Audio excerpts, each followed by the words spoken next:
Welcome to a special live edition of the Sanctum Secorum podcast. This is a real special episode for us. So I'm going to jump in, of course, introducing the other keepers of mystery we have with us. Keeper Jan. We have Keeper Mark. Hi, everyone. We have, of course, myself, Keeper Bob, and our two very special guests. First is the only child of Jack and Norma Vance. He was born in 1961 in Oakland and grew up in a house full of books and pulp magazines with a life filled with neighbors, authors, artists, and kind of a bohemian crowd that is certainly unmatched. With us is John Vance. Hello there. Nice to be here. Wonderful to have you. Thank you. And also with us is the general and only manager of Spatterlight International, the European-based complement to John Spatterlight Press, LLC. In Vancian circles, he's been known as the laughing mathematician. He's been known as Kilovolt. We have with us Koen Vyverman of Spatterlight International. Howdy, Bob. Good to be here. Thank you. It is nothing other than a absolute pleasure and an honor to have the two of you with us.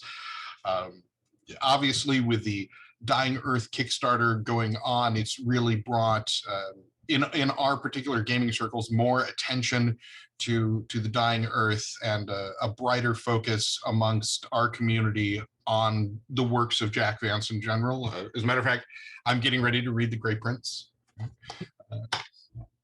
But let's start with Dying Earth, gentlemen. We'll start with Koen. What was your favorite Dying Earth story? Well, it may sound a bit fishy, but my favorite Dying Earth story is actually the one that I first read, which was the 17 Virgins. And the reason it was a favorite story is not because it concerns virgins and 17 number, but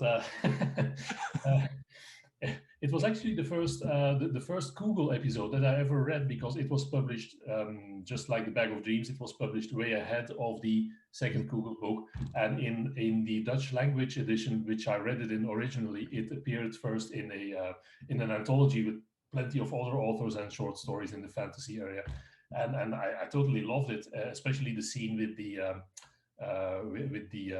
demon and his tongue attached Pulsifer servant who was cleaning his teeth and who had to play a game of cards with Google. So I totally loved it, and that's how I first fell in love with the Dying Earth stories in particular. I knew other Vance stories already for a long time, but this one was my first Dying Earth exposure. Now, John, I understand it's kind of an unfair question, right, to ask you to choose a favorite amongst some of your father's works. But do you have a favorite Dying Earth story? I have to say that I don't. There's something in all of them that will make me laugh, or that will remind me of something about my dad that I like to think about. And they're all different, and some of them are very different, but I like them all. I would say that the very earliest, well, the first, like Mazarian the Magician, the style is so distinct that it sort of stands on its own in my mind, and I enjoy that for its stylistically, it's a treat. But the first Kugel story, Eyes of the Overworld, or Kugel the Clever, was interesting and entertaining, and there's still plenty of things in there that I enjoy, but I don't enjoy it as much as the second Kugel book, originally published as Kugel Saga, and but my dad's title for that was Kugel the Skybreak Spatterlight.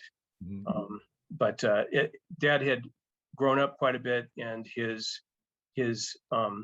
conception, or his internal view of Kugel, and who Kugel was, and how to make the most out of that character, had really developed by that time. And so the humor was, I think that the Kugel was originally not really all that funny. He was, by the way, I watched your show yesterday, and I heard you mention him as amoral and morally deficient.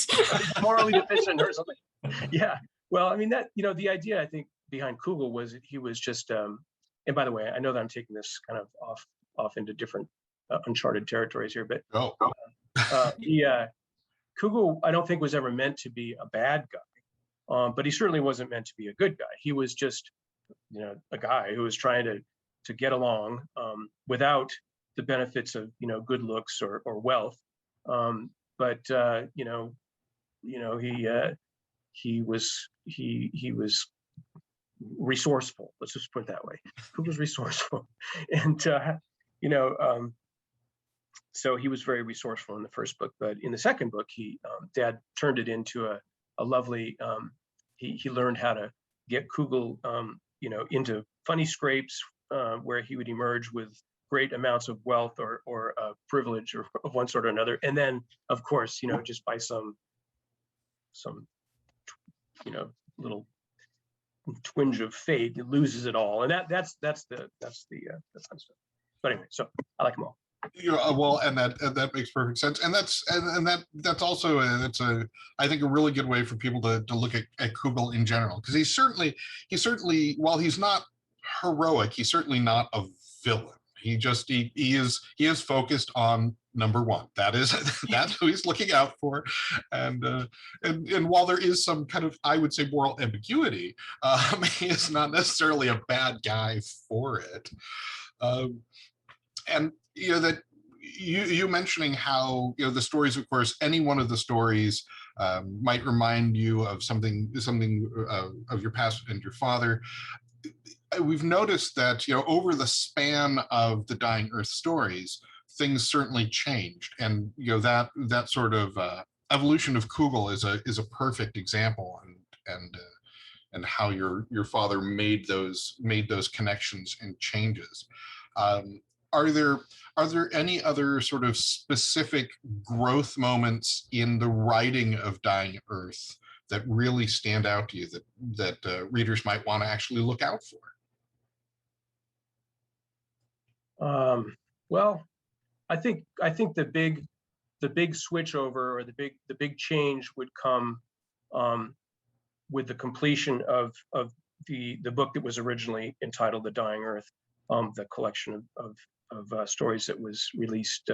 When was it, Koen? Was it 50 or late 40s? The Hillman edition was 51 or 52, I believe. Yeah, 51 or 52. But that was quite early work for my dad. He and in fact, it's surprising. I find it surprising that work came before a lot of his later early work, if you know what I mean, because it's so polished and so beautiful in a lot of ways. But it was also the work of a younger man who was.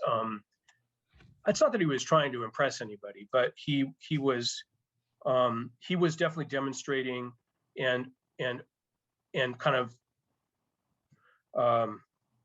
unleashing a lot of stuff that he'd been carrying around in his brain, since his childhood, because he was a very, very precocious kid and read a lot of fantasy and was probably not all that, I don't know. I mean, he became a very practical man, but when he was a child, I think he was probably not all that practical. He was very interested in fantastic things. But anyway, so that early piece of work right there is so different than the Eyes of the Overworld and everything that came after that. That I would say that would be a growth moment right there. And it's a major one. It's just basically kind of a change from the younger man, transitioning into the married man, and then the older guy who was more established. Again, that makes perfect sense, and you can see the evolution and growth as you read all of his work. I mean, because of course there's a lot more to your father than simply The Dying Earth, and that evolution and growth as an author really kind of shines through. But to me it never felt like it started raw or unpolished. There was always a very polished quality to it. We were discussing last night the language usage, in that it was always very methodical and well chosen. Things weren't just thrown in there, to just sort of blanket cover something. All of the words were so specifically chosen and crafted to give that alien feel of the dying Earth, that I can't even imagine how long it took him to craft the individual stories.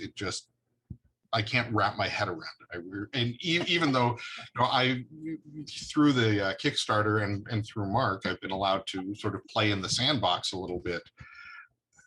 It's staggering. It's absolutely staggering. No, My dad was, yeah, go ahead, Jen, sorry. I do have a question. I found a list of 54 verified publications of just the first book, Dying Earth. And those are each with separate ISBNs. That's like 43 different cover artists that are listed specifically. I'm really curious how many of those are from Spatterlight Press. And I mean, I want to dig into some of the publication side of this too. Yes. Yeah, John, would you mind if I take this one first? Please do, please do. Okay, so Spatterlight Press began as the digital outlet for Vance. So back in 2011, 2012, we started publishing our Spatterlight Press English digital editions in ebook, Kindle, and EPUB editions, basically. And we were looking for cover art. So being a startup, we did not really have a budget for spending thousands of dollars on cover art for each book. But we found soon enough that plenty of established artists and comic book illustrators and what have you approached us and said, like, hey, I'd be very happy to have my art on this or that particular Vance book. So we worked out an agreement with these fellows, like, okay, we're very thankful to have your support in this, but we cannot offer a lot of monetary value in return, but they were all fine with it. And we just had plenty of really good cover art. And for the Dying Earth book in particular, I think we first went with the illustrations by the French artist called, his nom de plume is Lian. He is one of the co-creators of the 20 years ago, I think, of the 8-volume Shea Planet of Adventure graphic novel, together with Jean-David Morvan, who wrote the scenario. And Lian actually drew a graphic novel in 8 volumes for Shea. And he was very happy to contribute the 4 covers that you see on our ebooks for the Dying Earth titles. Later on, when we started print-on-demand editions, we got in touch with a Russian fellow, a really smart and bright chap called Konstantin Korobov. He's from Yekaterinburg, and I actually met him once when he was in Amsterdam here on an art fair business. Really great chap. And he had this wonderful painting of Mazirian the magician staring at his little labyrinth where he had locked up one of the other guys, I think it was Turgeon, together with a little dragon racing around a simplistic labyrinth. And that illustration struck us as really, wow, this is like, you have Rembrandt illustrating Vance, for example. And we started working together with Konstantin, and he created quite a few covers for us, not only for the Dying Earth titles, but also for the Alastair books and for the Durden books. And we're very happy with his support and with the talent that he's exhibiting. And of course, he's also a Vance fan, couldn't be otherwise. So to come back to your original question, or sort of, kind of, yes, the different ISBNs would probably be different ISBNs for ebooks, for print editions. And there's basically 2 sets of cover illustrations for that. One would be the Lian covers, and the other one will be the Korobov covers. Awesome. Well, and you deal with books other than just the Dying Earth, obviously. You kind of answered that, yeah. how did you start working together with the Vance estate? Well, that's very simple in a way. You've had a long relationship Yeah, doing this. Yeah. I used to work for a company in software development that would have annual user groups coming together somewhere in the US. And one year it was on the East Coast, then it was in the middle, then it was on the West Coast. And at some point in, I think, John, I think it was 2000, or maybe, yeah, it must have been 2000. There was a conference in Long Beach, and I had been reading Vance since I was a kid, and I figured like, hey, there's this Vance Integral Edition going on.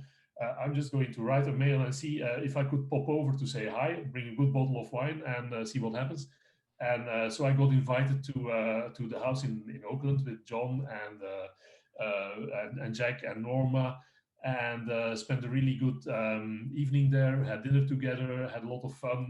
Chatted with Jack about the different theories about the origins of the universe, basically. And that was actually quite funny because I used to be an astrophysicist by education, and so I was sitting there at dinner with my favorite author, who was in his 80s at that time, discussing all kinds of weird theories about the origins of the universe. But at that time, I also met John, and I think that's probably the point where we became friends, and we became we had the habit of mailing each other in case of questions arising in the context of the Vance Integral Edition. So we started working together basically at that point. And then when John wanted to produce ebooks, I was asked to be involved, as were a number of other, strangely all of them Dutch fellows. Well, that's how it got rolling.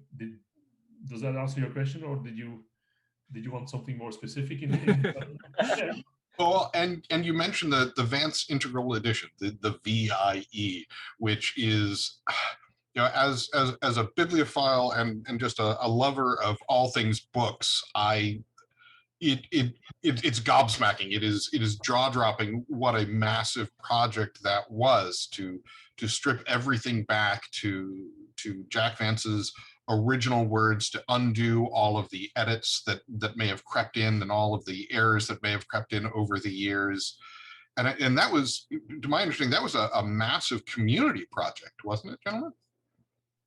I'll say something, and then I'm sure Koen can add more to it. But yes, it was absolutely enormous, and it is mind-boggling. It might have been.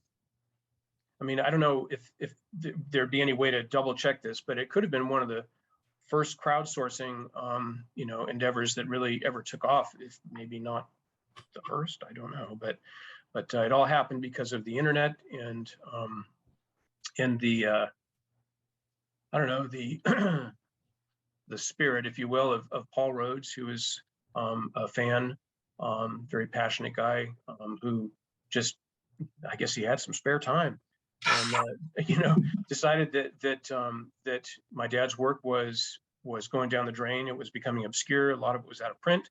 A lot of it had been stepped on fairly heavily editorially.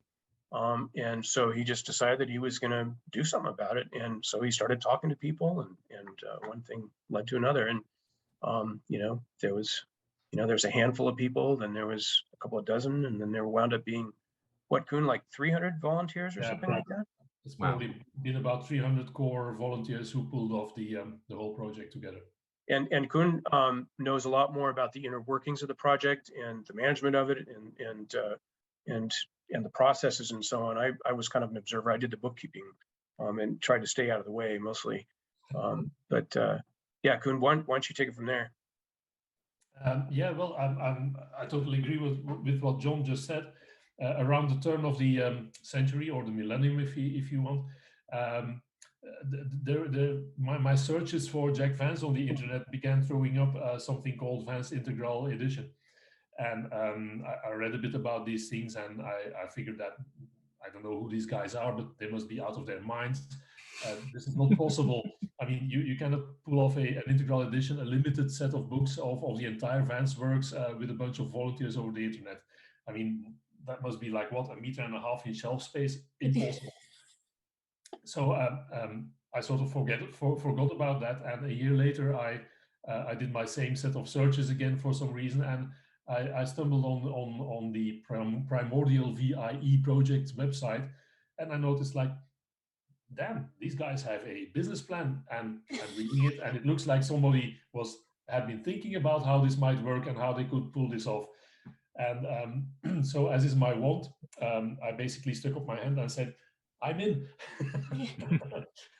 And yeah, it's been a really interesting project, in the sense that we had to come up with standards and procedures and ways of communication and archiving things and verifying things, all out of nowhere, because it had really not been done before. And well, wouldn't you know it, in 2002, the first half of the integral edition was published, and in 2005 the second half. So we did really pull it off, thanks to an incredible number of really talented people with many backgrounds, but with one really big dedication, being the fact that they wanted to see the works of their favorite author back in print, and in the idealist possible condition, that is, with the full voice of Vance restored to his own stories, where it had been edited away and chiseled away slowly over the decades. So that's what happened. Well, and that brings me to a kind of a follow-up question. When I just recently reread the Dying Earth, I think it's the Fantasy Masterwork series that collected it all into one volume. And so I'm curious, from the other print editions, are there very large changes, or are there smaller changes that affect the voice and tone? When I sit down to read the integral edition, because I'm going to, of course, am I going to notice more of a difference in just the overall feel, or are there some bigger changes that crept in over the years? It's a great question. Take that one, Koen, and then I'll follow up with a little comment. Okay, good. So in general, Bob, there are a lot of differences. The degree to which texts have been restored to their original condition is very different. Off the top of my head, I don't know if in the original Dying Earth book, for example, there will be a lot of changes. But just to name one other title, I know for a fact that in a book like Starking, the first book of the Demon Princess sequence, there has been a lot of editorial changes that have been undone. Typically, there are a number of categories which you may have gleaned in the paper I sent you, that may be worth a mention. For example, earlier on in Jack's career, the stories that went through the pulp magazines sometimes were edited for how it might look like in the bi-columnar page layout of the pulps. So, for example, longer paragraphs would be broken down because it would offer a resting point for the eye of the reader, for example.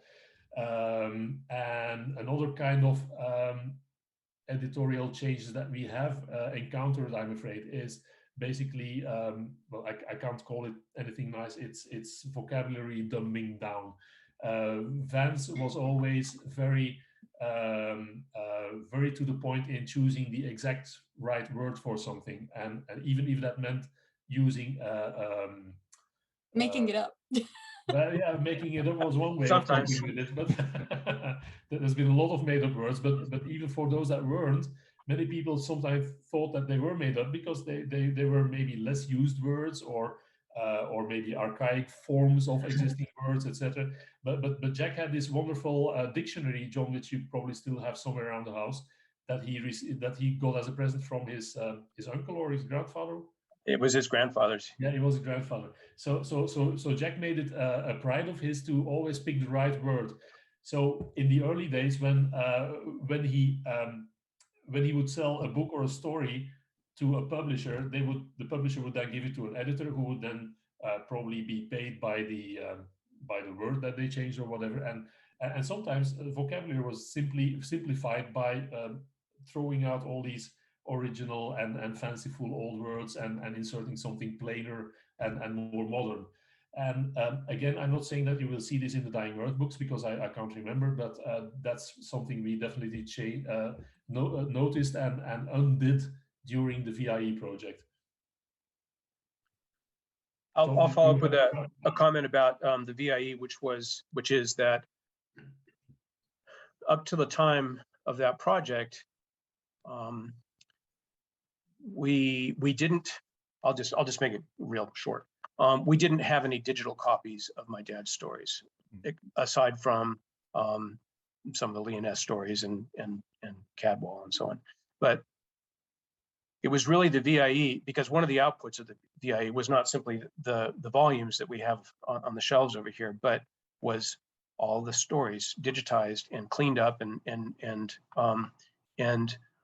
that enabled Koen and I to later come back and, in practical terms, do our ebook project and then our print-on-demand project. So it really opened the gates for us to do anything later that we wanted to do, and which we did do. And the other comment was that ever since the VIE, we have shared those files with any other English language publisher who, to use in their publications. And I don't think that we've had anybody turn us down. So when you see a modern edition of a Vance story, it uses the VIE text. And finally, we use the VIE texts in our Spatterlight editions. Bob, in case you don't wind up with an actual VIE on your shelves, you can just buy our Spatterlight books. Well, and it definitely I'm going to need shelves. There's so many volumes, but I'm going to have to. My wife knows, and she's face palming. I'm a completist, so once I start, I am going to have. I was just after our show last night, I went online looking for editions or copies of the VIE, and it's very hard to find, and very rare. But now with print on demand, I think that's the greatest thing to come out of this project is in the modern day with ebooks and with print on demand, there is no reason that anyone should ever go out of print. Mm-hmm. And while some of your father's works have gone out of print and come back, one of the things that we've noticed, Goodman Games for Gen Con also sells Appendix N books. There's spinner racks of old pulp paperbacks, and Jen and I do quite a bit of the buying for that.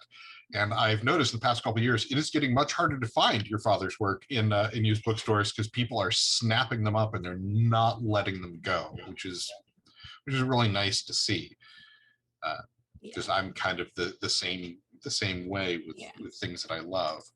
Well, and for our international fans, I should ask, Koen, off the top of your head, related to the Dying Earth series alone, how many language translations have there been through Spatterlight?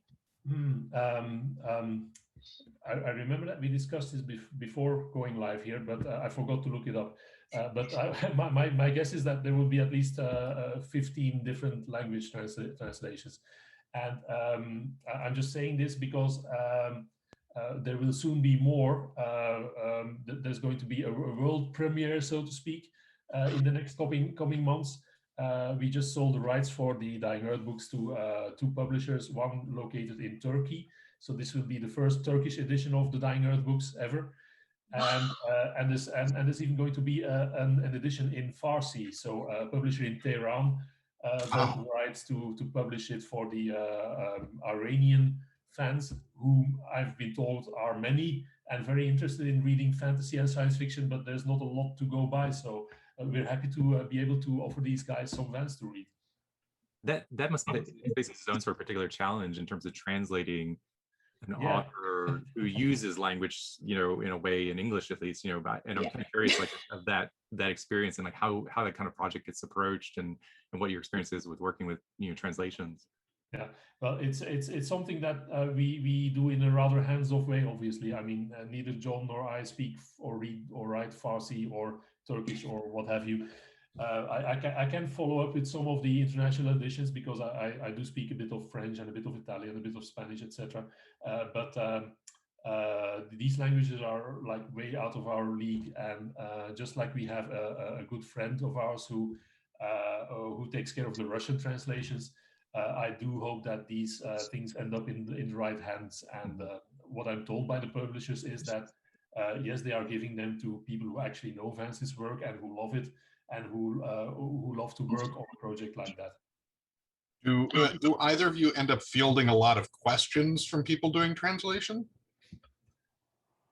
from not particularly from people doing translations, but we do end up having a lot of questions from publishers, which is a good thing because it shows that there's still a lot of interest globally in all kinds of languages into many Vance stories. Yeah. My mother and father did get some mail from translators in the old days. Arlette Rosenblum, who translated. Didn't she do the Leoness stories, Koen? Sorry? She did. Arlette Rosenblum. The French lady. Yeah. Mm-hmm. Yeah. But anyway, so we did answer some questions, but yeah, it would be difficult. Yeah. Dad's work. Yeah, I can only think of the term monumental, really, when it comes to that. I mean, especially since now his entire voice has been restored with these editions, and that full richness of text that many people will have never seen before and will never have read before. The idea of translating that and keeping that tone is, yeah, that's a Herculean task in and of itself, I think. I'd like to insert something right here. I don't know if we were going to get to it or not, but about language and about vocabulary and about choice of words and things, which would be to say that maybe against your suspicions, Dad, he didn't use words to show off. I mean, you know, it was a question. Maybe you're not thinking that, but the thing is that some person might think, why did he use that word when he could have used, you know, a different word? But he just had he had a big mind. My dad, he had a very big mind. He was not a particular specialist in any particular you know, field, or except writing. But he had a very broad scope of knowledge and interest and experience as well. And I don't know why I brought that up, but anyway, he was pretty humble, actually, in a lot of ways, and he was not trying to show off. He took pride in his work. He wanted to communicate ideas with as few words as possible, and he had some different ideas that he mentioned over the years, but he didn't want to use any spare sentences or words or anything that didn't advance the story, so that it's like, you know, I mean, if you know, it's you know, it's like crack or something, you know, right? I mean, it just goes right for your cognitive, you know, regions, if you will. You do know that analogy is going to be reused, right? Okay. All right. Well, maybe just edit it out or something. But anyway, yeah. So no, he just was. He loved language, and one of the things that we used to do, or he used to do, is say, John, you know, look up a word for me, and I'd go over to a dictionary or a thesaurus or something like that, and pick out some word, and we'd look at it, and then we'd talk about, you know, we'd read about the history and the origins of the word, and, you know, its roots and all that kind of stuff, and it was always fascinating, and I think I picked up an interest in words from him from doing that. But anyway, he just loved words. He loved language, and you know, if there was the right word that fit in a particular place, he would use it.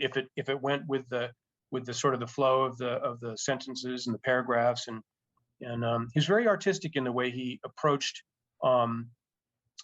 He wanted the reading to be a pleasure, and you know, of course, I mean, there for a lot of us, there are places where we gotta, oh my gosh, you know, where's the dictionary? Go over there, and you know, and that kind of interrupts things a little bit sometimes. But anyway, yeah. So he was just trying to just do the best possible job that he could, and he worked really, really hard at it. His stories often went into 3 drafts, and I cannot neglect to mention my mom. I know I'm going way off topic here, but they worked very closely together. My dad would handwrite. Before the early 80s, when he got his first word processor, he would handwrite manuscripts, give that to my mother, who would type them. She would pass the typewritten script back to my dad. He would edit it, and then she would retype that, and she would hand it back to him. And usually at that point, there were relatively minor changes, but there could be, you know, changes that went into paragraphs or even pages, or you know, the editing went on for as long as my dad felt that it wasn't pretty close to perfect. In his later work, his earlier work, that he wrote in the 50s and probably into the early 60s, he was less concerned with producing something that he really loved than simply getting paid, because dad wrote to make money. He didn't write because it was his lifelong ambition, or because it was the only thing that he wanted to do. The truth is that he wanted to do a lot of other things, but he just found that writing was a way that he could pay the bills, and it left time for him to do other things with his life. Well, we sort of discussed last night, actually, and it's fascinating, first of all, to discover that he was writing his treatments longhand. Which is that sort of thing, especially today. It's so much easier. People just throw something into Word, and then they can just tweak and edit and change. And I think that all of your father's work really shows the kind of concise language choices of someone that doesn't want to write something out 4 times if he doesn't have to. It's all about trying to get it right the first time. And I don't think I ever felt that he was trying to show off with language so much as he was really very selective. There was an image that he wanted to put onto paper, and there was a feeling he wanted to evoke. And while he certainly wasn't big on like long descriptions of things, there was always that tone. And the tone is what carries through in everything. He certainly wasn't I get paid by the word, so let me pad my word count kind of guy. Everything in the story belongs in the story, and there really isn't any fat to trim, which is rare. And with the language use we were also discussing last night, when you look at authors from the 30s, 40s, 50s through like the 70s, and you compare it to authors today, when you were talking about how, for lack of a nicer term, your father's work by editors would be dumbed down, we've seen the impact that has had on the entire industry. The common vocabulary used today is much less interesting than it was, and your father's work certainly stands out among the most interesting because of it. Not to mention the pronunciations of said words. Hey, Jen, why don't you bring up a few pronunciations? we can start and stop and settle some online fights immediately. No, we can't, because John told us earlier that there's no quote unquote right way. The important thing is they enjoy the story. They can say and hear whatever they like. But is there a preferred way? To that, I think officially the DCC Dying Earth team is going to be adopting the pronunciations as remembered by the Vance family. So yeah, definitely Askale, Kugel, Foselm. I own stones. Yeah, that one was a big one for me. Yeah, I don't know. No, I don't know. No, I mean, I don't know how. I don't think we really talked about it too much. Koen, do you have any? What's the approved pronunciation for that? I don't have any recollection of talking about that particular topic with your dad, so I wouldn't know. I think it's probably Ioun. That would be the best that I could come up with. Well, see, that's how Gary Gygax pronounced it. Interestingly, in the audio versions, the ones done fairly recently, I guess 2010, it's IOUN stones. Yeah. Well, I have to say that some of the audio recordings that we've heard have been what's the word? I'm not to get the right word there. No, but just sort of like, oh no. Yeah, some of the older ones are a little bit. Yeah, I mean they tried. But the more current ones are a little bit easier to listen to. I don't really object to it, but I don't think it could. But I think it could be better. I mean, it's like referring to totality as TOTTL, etc. Exactly. Because it's capitalized and like you can't just spell it. Yeah, some of the others that really came into our purview were the city of Caen, Prince Candive, of course. There is a little bit of discrepancy whether it's Liane or Leanne, or if you're from the Gygax family, it's Liane. Morion. That's the way Mom and Dad spoke the name. Yeah. There we go. Yes, that's the I way mean, it it doesn't get more official than that.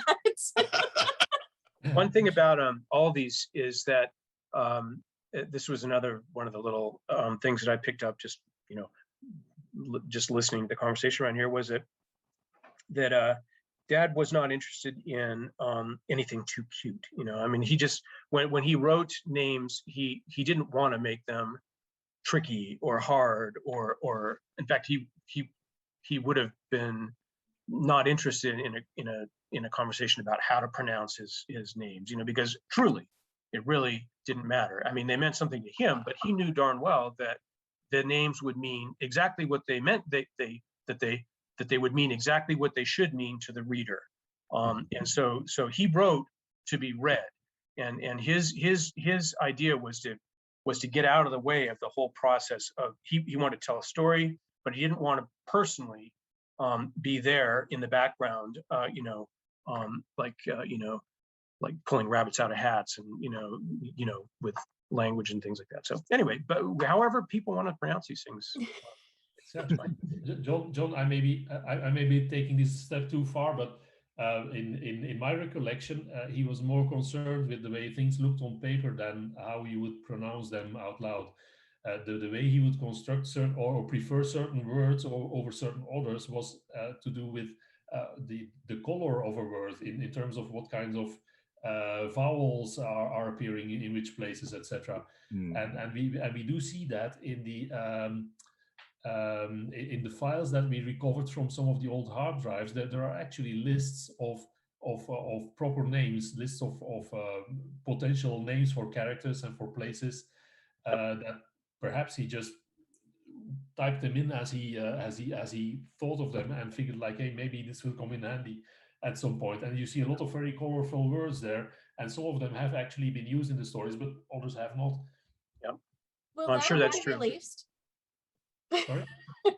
Will those files ever be released to the public? I don't know. We have no plans at this time, I guess. That's a really It does bring up a question. Oh, go ahead, Mark.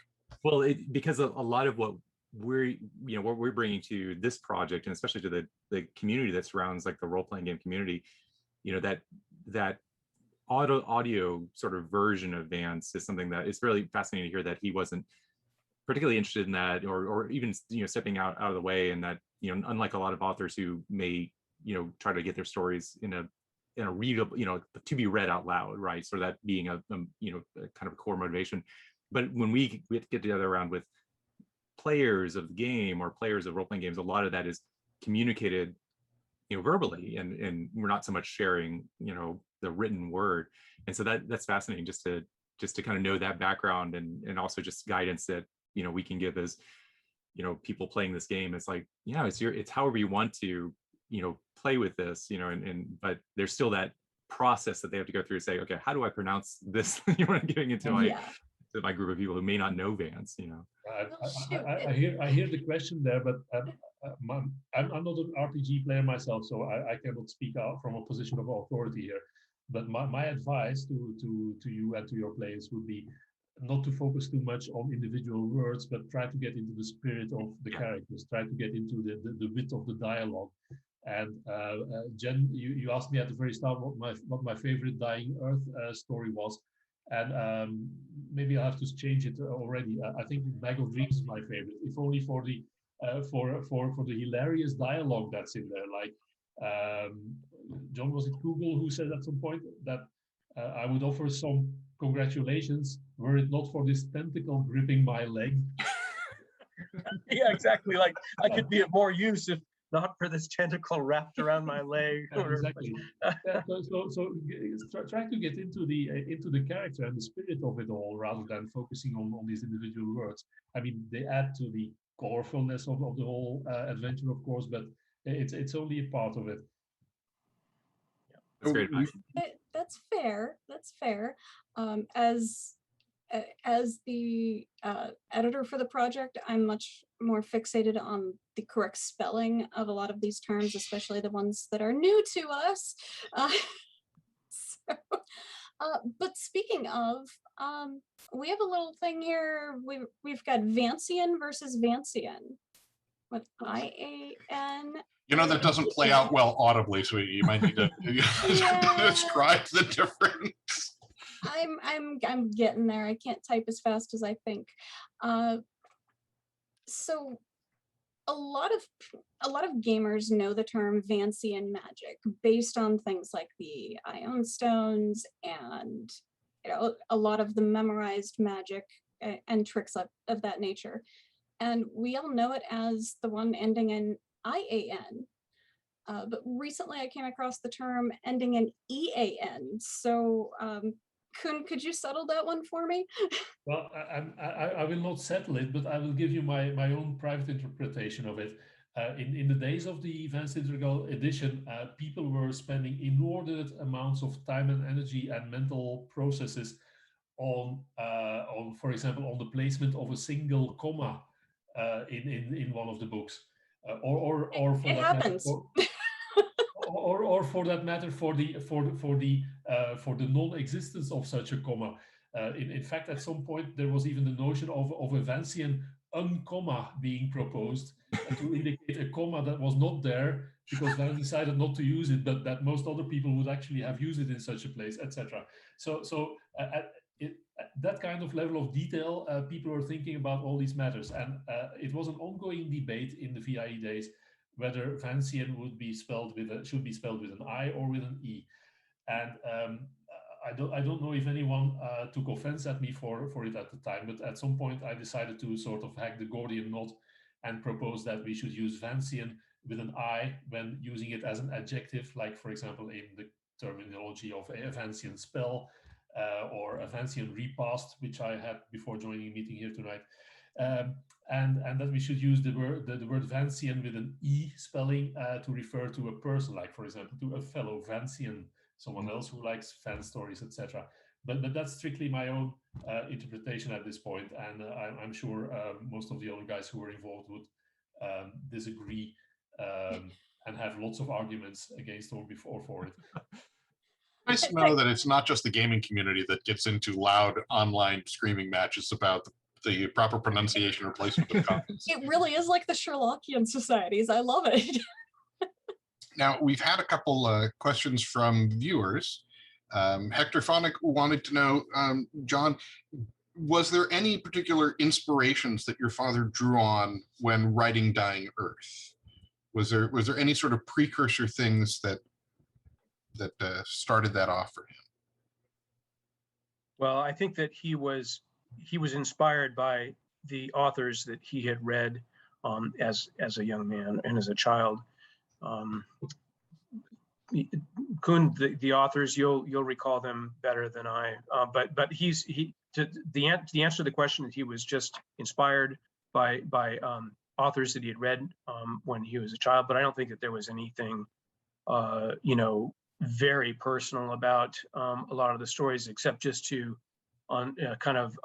tap and open up those places in his head where he'd had all these romantic, fantastic ideas about all kinds of things, and just let it all out. It was kind of a gush of his youthful in whatever you call it, passions. But Koen, who the early authors, C.L. Moore? I'm not speaking with the voice of authority here again, but the one that does pop up most of the time is Clark Ashton Smith. Yeah. And particularly his sequence of stories which are called Zotique, because they are set in a world at the end of time with a lot of magic, but Smith's take to it was much more poetic, perhaps, and more. He had more of a fantasy angle to it, in the sense that there were like these necromancers and all kinds of traditional trope fantasy stuff. Whereas your dad took the idea maybe and made it into his own kind of end of times world. no less colorful, but a bit more adventurous and less accents on the traditional fantasy tropes. May I ask a dovetailing question on behalf of the community? Sure. John, when your father was writing, did he often have any background music playing, or was he one of those that liked to work in silence? Well, he, glad you asked that question, because I would say that he wrote in silence for the most part, but he was passionate about early jazz music. And I just wanted to mention that as a personal thing about him, that he utterly, I mean, talk about geeking out, Bob. I mean, my dad would geek out before the word geek even existed, you know, over early Dixieland style jazz. But he, when he was young, he would go to shows and he'd see Turk Murphy and he'd go to live shows. And in fact, I've heard a recording from a Turk Murphy show that they used to play down here in Berkeley. There was a club down there that was around when my dad was living in Berkeley, probably going to school. And I swear that I can hear my dad's voice in the audience shouting out. And he's like the first person. He's like, yeah, at the end of the piece. And of course, everybody else then comes in clapping, and shouting. Anyway, yeah. So I think it was quiet. It was quiet, but he did like jazz. He loved jazz, and he also listened to some classical. Awesome, thank you. Yeah, there's actually been quite a bit of discussion about music and dying earth throughout the community. Music that they might be able to use to help them set the tone and things of that nature. I'm not sure if jazz is. I'm not sure Dixieland jazz really would fit, but that's a really neat, that's a neat bit of information. That's because Dixieland jazz has got a lot going for it. Now we also had another question, and you mentioned that your father drew inspiration from the authors that he had read when he was younger and when he was a child. Was he a voracious reader? Was he kind of a casual reader? No, he was as well. So my dad had poor eyesight through most of his life, and he wore glasses from an early age. And then he just progressively started going truly blind in the probably the second half of the 1980s. But what on earth? Why did I mention that? What was the question again? Was he a voracious reader? Oh, voracious reader. Yes, he was. Yes, so he was not an athlete. He spent a lot of time reading books, and I think he did mention that his mother enjoyed Edgar Rice Burroughs and some other authors that were in the sort of fantastic element back then. And so Dad went through all those books. So I'm sure that was an inspiration to Burroughs. Yeah, he read a lot until his vision started to fail. I get that's where I got off on that. And then he probably read less. Fiction anyway, in the sort of prime of his life as he was producing a lot of writing, and then when his writing tapered off, he started listening to books, recorded books on tape, because he couldn't read them physically. So yeah, it was something he wasn't going to give up no matter what. That's really nice to know. And we have a comment that Dying Earth and some latter years Miles Davis would be pretty interesting. Miles Davis. Yeah. Dad wasn't into the more modern interpretation. As jazz is a lot of things, as I'm sure everybody knows. Yeah. I want to mention one more thing about Dying Earth and inspirations for Kugel in particular. So my dad he was born into a privileged family in San Francisco.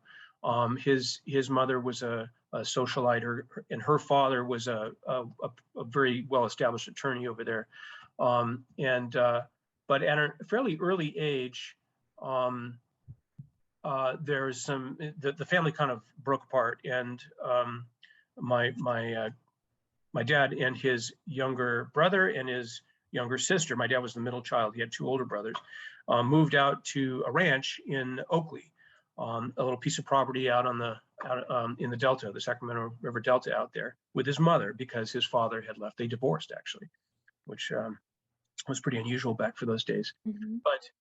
But it was a rough time for him. I mean, he read a lot of things, and he loved going out and flying kites, and swimming in the sloughs out there, and building little boats, and doing all that kind of stuff. But he was supported. The family was supported by his maternal grandfather, Heffler. He's the guy who gave us that, or that we got that dictionary from. But eventually, what with Prohibition, because Heffler was an attorney for the breweries, with Prohibition came along, and he lost a lot of his business. And then right after that was the Depression, and so the family lost their money, their fortune, and they had to give up the ranch. And at that point, my dad essentially had to go out and pick fruit, and he worked very hard, with just all sorts of folks out there, simply working, to live, basically. And he was and he wound up being a laborer. He used to hustle oxyacetylene tanks up and down granite slopes, following a welder on mining at mines in the Sierra Nevada, and so on. So anyway, he knew a lot of hardship, and he was hungry even some of the times. So what I'm getting around to saying is that some of Kugel, I think, really comes from my dad's hunger and his kind of observation of the fortunate people, having all these things that, darn it all, I deserve some of that myself, and somehow I think I'm going to get a little bit of it, Anyway, Yeah, no, I can really see that, I don't think anybody that writes in a vacuum. Their life experiences certainly shape everything, and that's a really good point about the foundation of Kugel. And it really puts the character into a sharper context when one thinks about it that way. Mhm. Yeah. Now, Better than this recommendation here about Kugel the clarinetist. Hilarious, though. Koen, did you have something you wanted to add? No, I was just going to say, John, remind me if I'm correct me if I'm wrong, but I think at the time that the family lived in on the Oakley Ranch, that your dad was actually actively reading Weird Tales magazine at the time, with Lovecraft, with Clark Ashton Smith, and a whole bunch of other people in there. So that may not have been contributing significantly to his development at the time. And I was also reminded of when you and I drove over there a couple of years ago to look for the old ranch. So we found the plot of land, and we found some vestiges of the buildings which have been razed, and but it was fenced off. And the fun thing is, we took some pictures and wandered around, and just as we climbed over the fence again on our way to the car, there was this enormous black bull coming out of the bushes at the back of the plot. So we made a lucky escape there. It was pretty big. Now, something else that had come up kind of recently, there was a discussion about how the term sword and sorcery was coined for the works of Howard, to really describe what Howard's Conan stories were.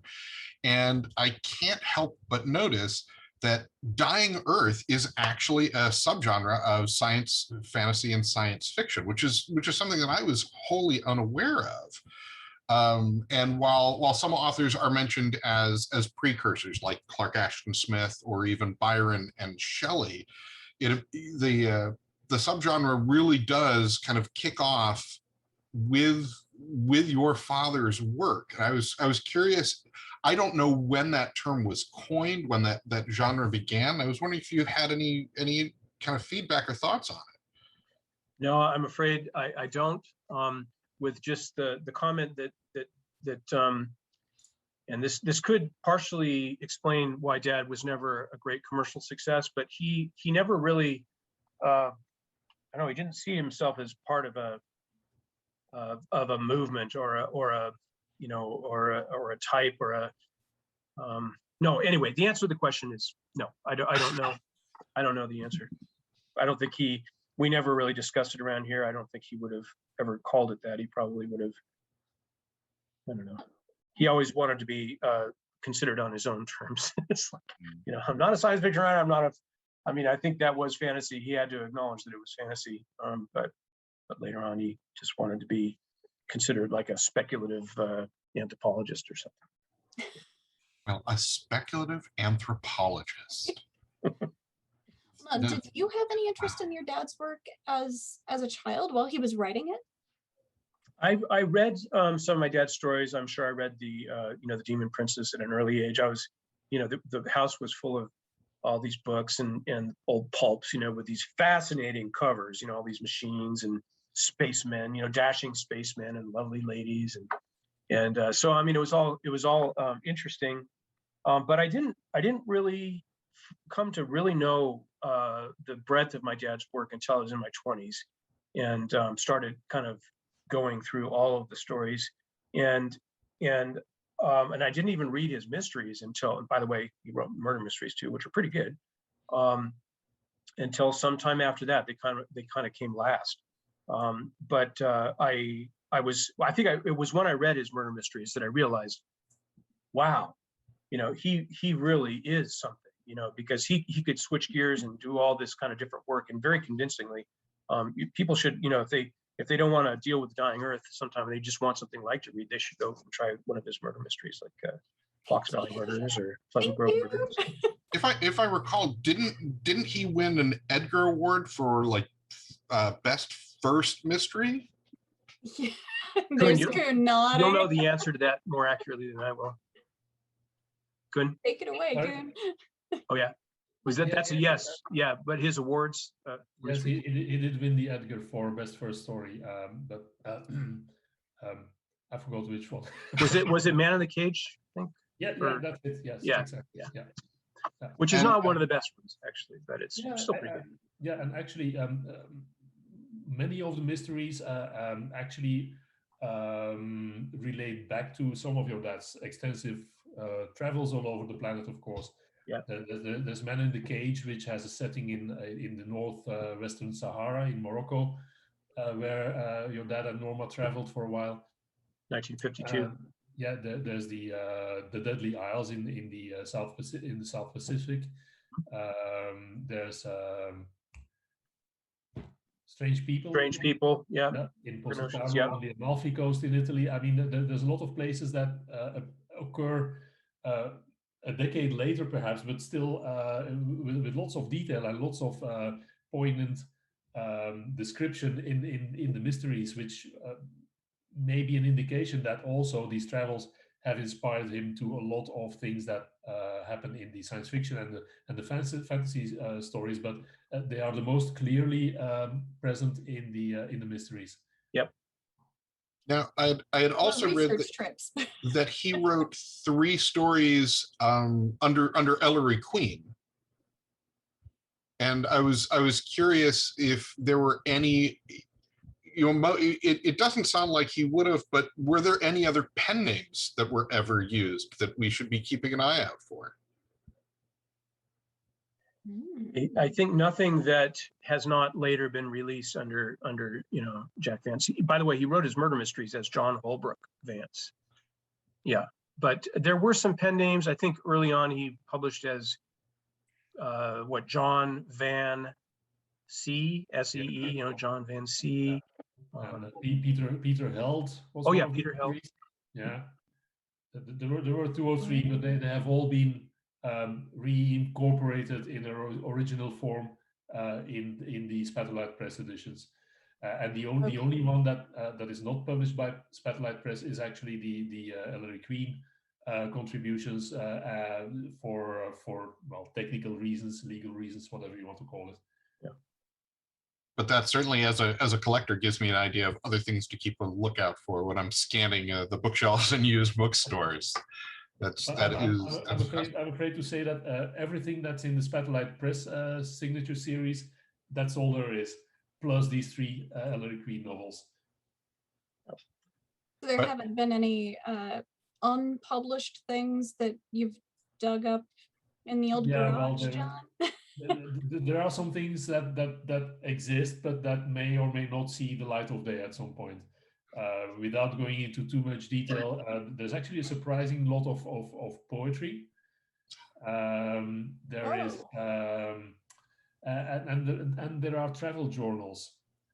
Oh, those would be fantastic.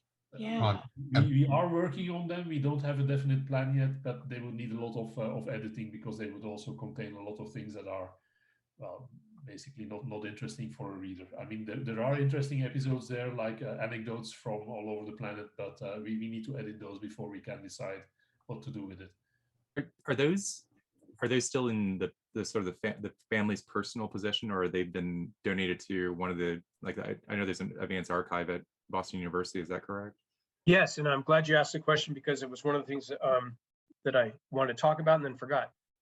We do have a lot of papers here at home still.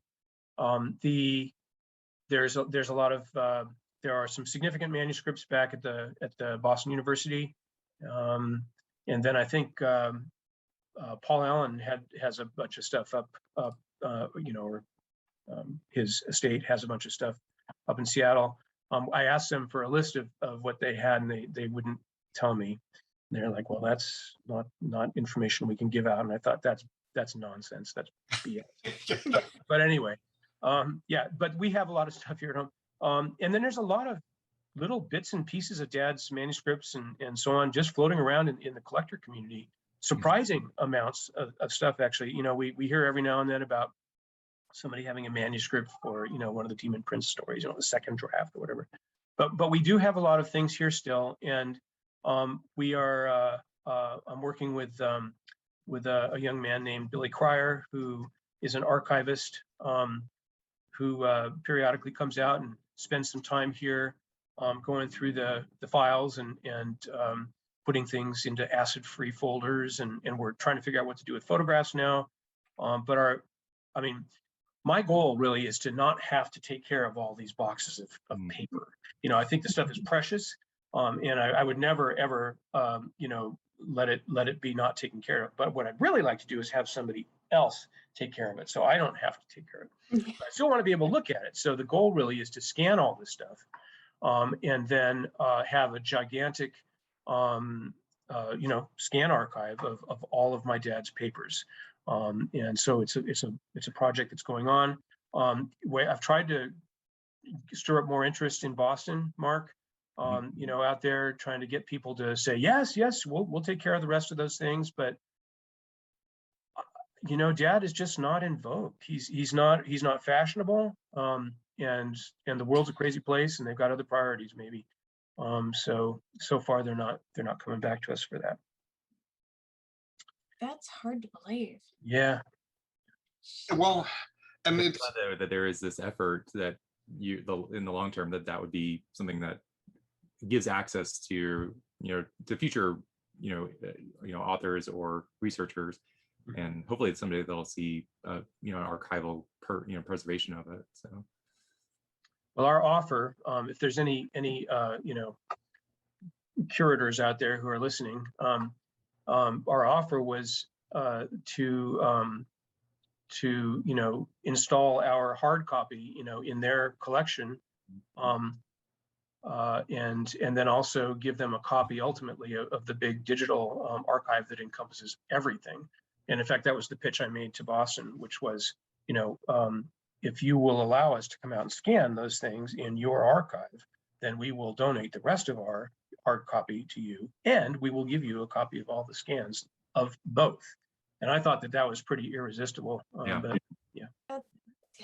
Well, hopefully there are this continues to spread the word, and these kind of projects are also reinvigorating some of the interest in your father's works. Yep. Well, and I know that it's been harder and harder to get libraries to take collections like that in a lot of ways, because it certainly is, the upkeep is certainly work, but I think that's a pretty good offer. And I've got friends in Boston that used to work in the library system. Maybe I should have them lean on them a little bit. Please do. That's, you know, or any other. I mean, having a collection like that in a university, that's, I mean, that's one of the things that head librarians of university libraries do, is they look for ways to expand their collections. And I can't believe that we can't find a university that would. I'll just talk to my local university library, the Harry Ransom Center, which has the Howard manuscripts and archive. We house that here in Austin, so maybe the that library collection in Houston. Yeah, library collections in Houston. So yeah, Texas will aggregate all of this. Lovecraft's at the Hay. So yeah, because the preservation of that sort of thing is really important, and you know, the idea that all of the physical, you know, artifacts from the collection to be in one place for real in-depth research, but having a digital archive so none of it is lost. I think that's really important. That's I'm just going to take a moment and ponder that and drool for a minute, because my inner archivist is just no. We are not a research library, Jen. So I understand that we don't qualify. I understand. Give us time. And I only have so much garage space anyway. No, I get that. I get that. We would have to definitely relocate. Darn. All right, so we have a life goal now. Thank you, John. Now let me ask this, because while we're thinking of Dying Earth, I know there were two authorized stories that were written by Michael Shea, and I think one was like a novel or like a short novel, and the other was, I think, a short story. And I know that the first eventually got retconned, but I'm curious, beyond them being authorized, what was the general feeling about those stories? Are they a nice kind of companion piece to your father's work? Are they jarringly different? What are your thoughts? I just reread Shea's Quest for Symbiosis not too long ago, like a year ago or so, and I thought it was really good. He was a good author, smart guy, good use of the language, quite Vancey in a lot of ways, at least for the first part of the book. I think in the second half of the book, it went off in his own direction, which was still good, but it wasn't as Vancey as the first part of the book. I don't know the short story unless it was. There is one, but we haven't seen it, I believe. Okay. It was Hugh the Tint Master. Oh, yeah, I haven't read that. Yeah, but it was good. It was worth reading. It was fun. I enjoyed it.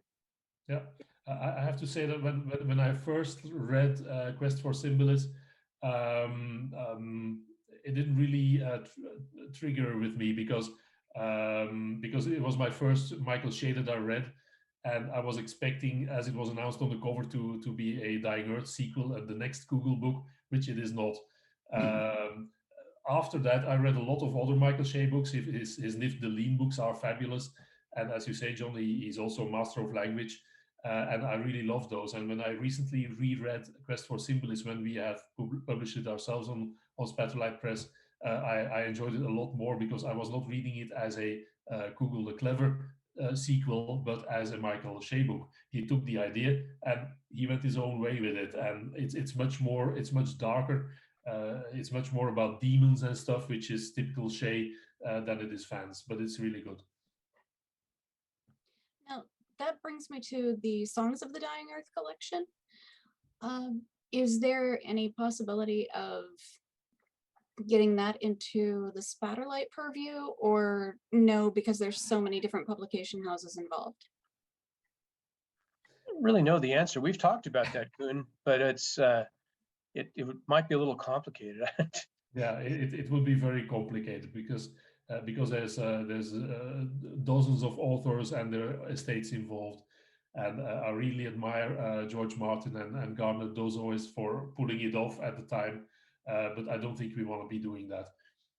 And the reason why we don't want to be doing that is because both John and myself, we have day jobs. We take care of the legacy.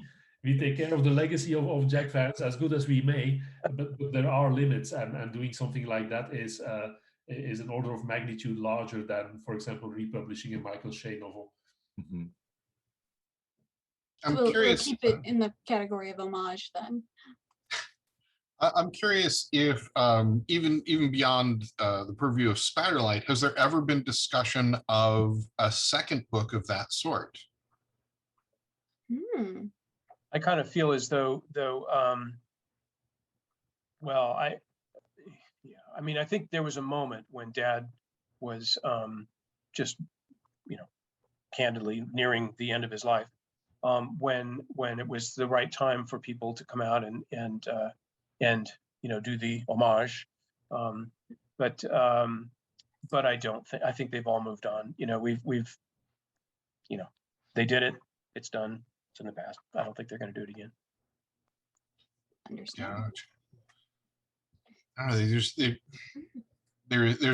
there's so much meat in the dying earth, and it's interesting to read other people's takes on it, but I don't think any of them really, none of them hit a home run, right? None of them get it fully the way well, your father did, because he created it, but it's always some interesting reading.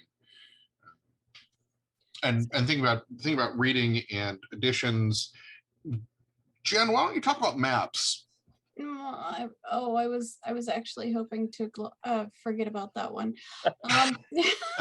Do any of the translated versions of The Dying Earth include official maps? And we'll put official in air quotes. Not to my knowledge, no. There have been some maps that were made by fans that were contributions to the collection that we hold on that we host on jackvance.com. Yes. So on www.jackvance.com, there's a section saying fan contribution or something, and there are some people who have actually attempted to do Dying Earth maps, and well, what we got is in there. I don't personally have every translated edition here in the house. I think I would be kicked out the door if I would. There's been no official maps of it. So if any translated edition has a map, it's probably because the publisher thought it was necessary to add one, and they just did that. And the versions of the publications of the books that do have maps, the English versions that were published, before the VIE, those were not Vance's. No. Your father's works, they were just the publishers working. Exactly. or did yeah. I realized that there is a map probably in the Underwood Miller edition of the first Google book. There's a total of two. There is a map in there, but that was not based on anything that we have in the archives, isn't it, John? I don't actually know. I mean, so the maps are a lovely, they're a lovely topic, and because we do have these odd scraps of paper floating around sometimes, like with a corner ripped off, and with all kinds of different colored inks on there, and these kind of hazy outlines in pencil, and these barely legible scribbles of names and crossed out and changed. They're really treasures, but I don't remember us having one for Dying Earth. That was a long time ago. I don't think Dad kept any map in that period. Yeah, and frankly, I don't think there is one, or there is no surviving one, because if there would have been one, it would have been incorporated into the VIE edition, and there is none. Okay. And there's no manuscripts from that period either. I think Dad, in those early days, he would write things. He was very, very cavalier about stuff. Like his papers didn't mean anything to him, and I think he just threw them away. And we have stories that are written on the back of old manuscripts from a previous story, where he's just using the paper. Paper was valuable. He didn't want to waste it. Yeah. Even on the back of your French homework, isn't it, John? Or like my algebra practice, when I was in we were traveling. It's like, some of that. Yeah, I was just reminded that my wife and I have been doing a lot of work around the house, as always, and we demolished an old wall here not too long ago, and we found a piece of paper, and it was a page from a manuscript, and I don't think we've identified what story it was yet, but on the back of it, it says please knock before entering in big.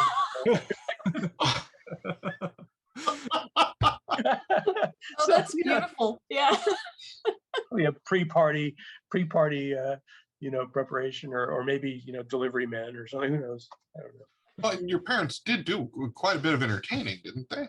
Oh, there was a period, and they were very gregarious. It was, Bob, I kind of wonder if it wasn't something to do with the age, and with the time, because, people certainly entertain these days, but there was something so relaxed and easy about those gatherings there. And, they were very organic. People would bring their friends and bring their kids and, occasionally bring their pets, but I'm just joking about that.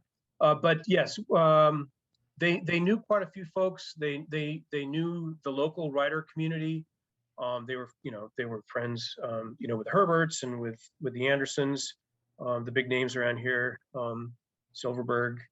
But they would just throw parties, and their friends would throw parties, and they'd cook, spend the day cooking a big, casserole of enchiladas, or something, and then just open the door and people would stroll in, and there was music playing, and jugs of red wine around, and in fact people brought instruments, and Dad was kind of peripherally involved with actually a couple little skiffle bands, little jazz jam sessions up here. But yeah, those were very colorful times. There was, in the 60s, that was, you'd have some long-haired folks showing up even, and my parents were not part of that. They were on the outside of the long-haired movement, if you will. But they're always very open and friendly, and lots of colorful people, lots of good times. Yeah. Wow. And so, what instruments did your father play? Thank you. Yeah, he was best on the harmonica, interestingly, and it was one of his grammar school teachers apparently that he credits with teaching him how to play the harmonica. How, that's a story in itself. But he was pretty good on the harmonica. But the instrument that he picked up most often was a little banjo ukulele, or a ukulele essentially. And he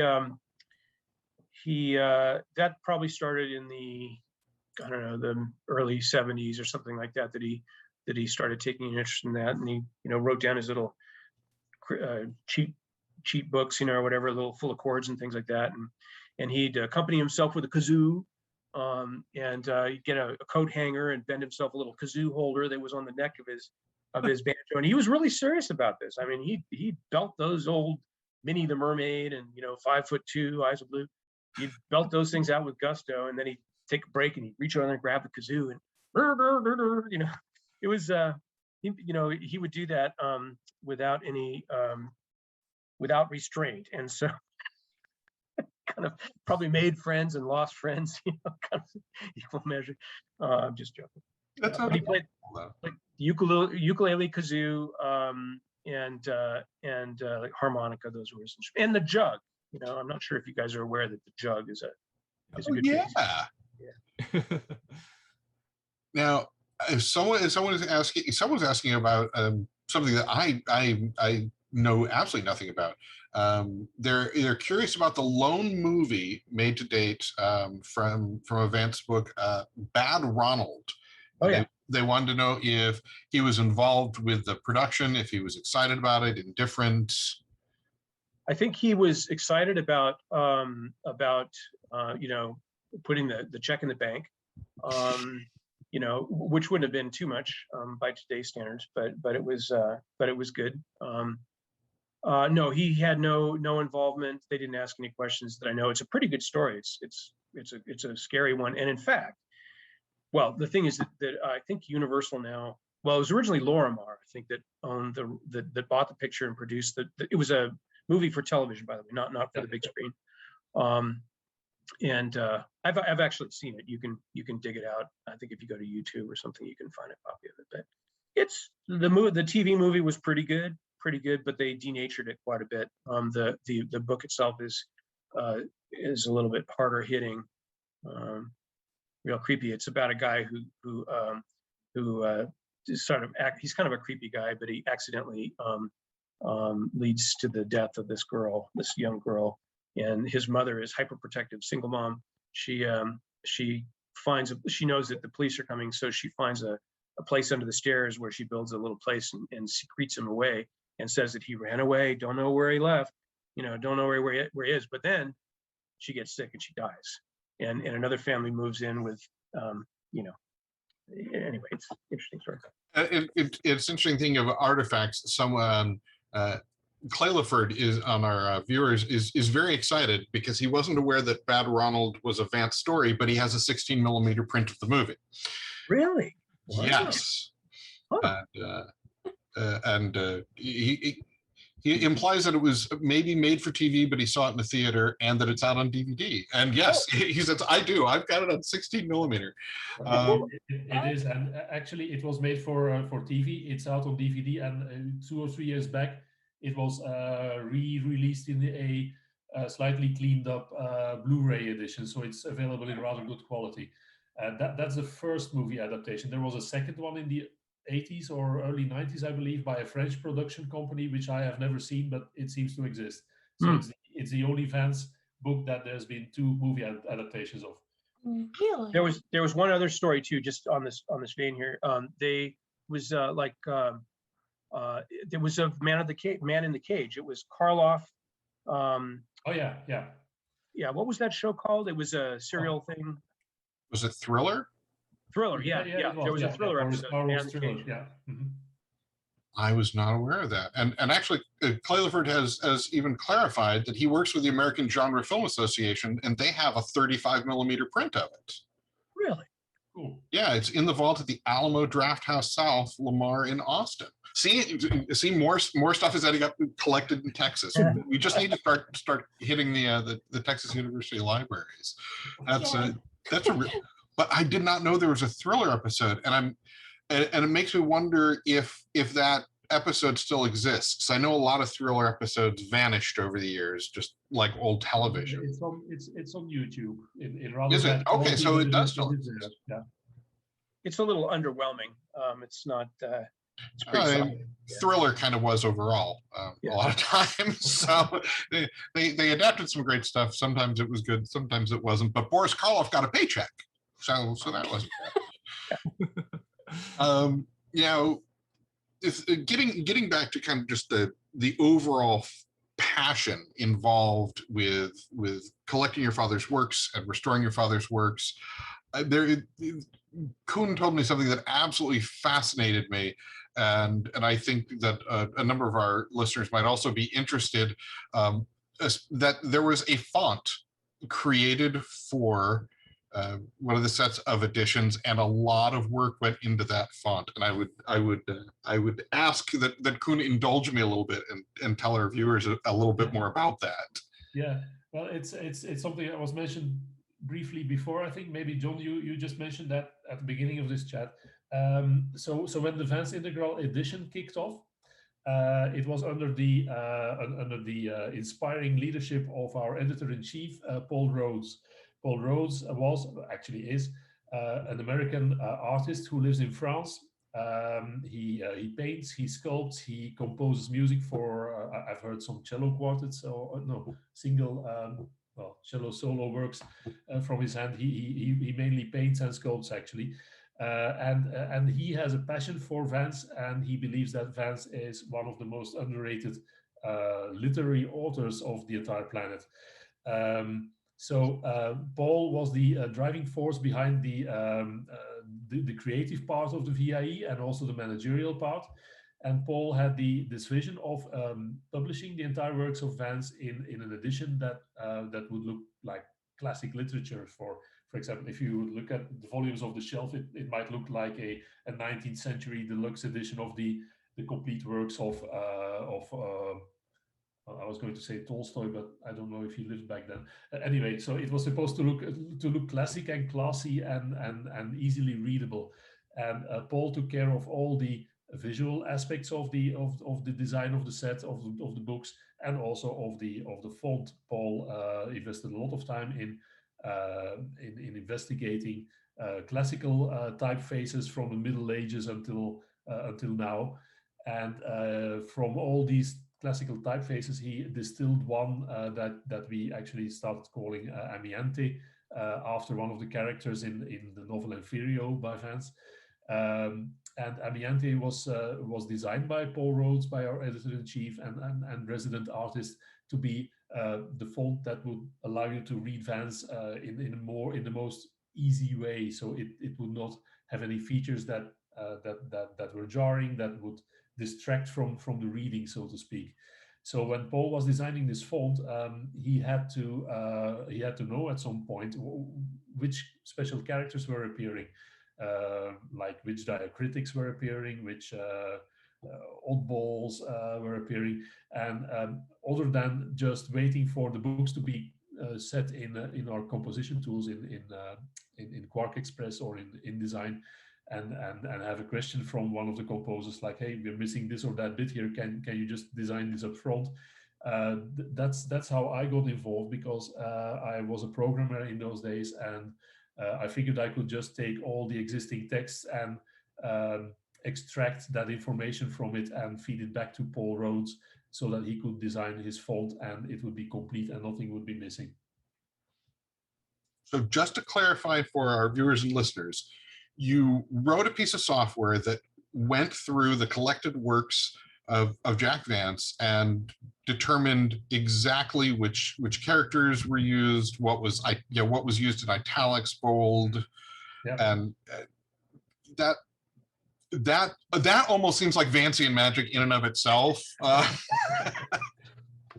I think it's from those days that I retained the honorific of laughing mathematician, actually.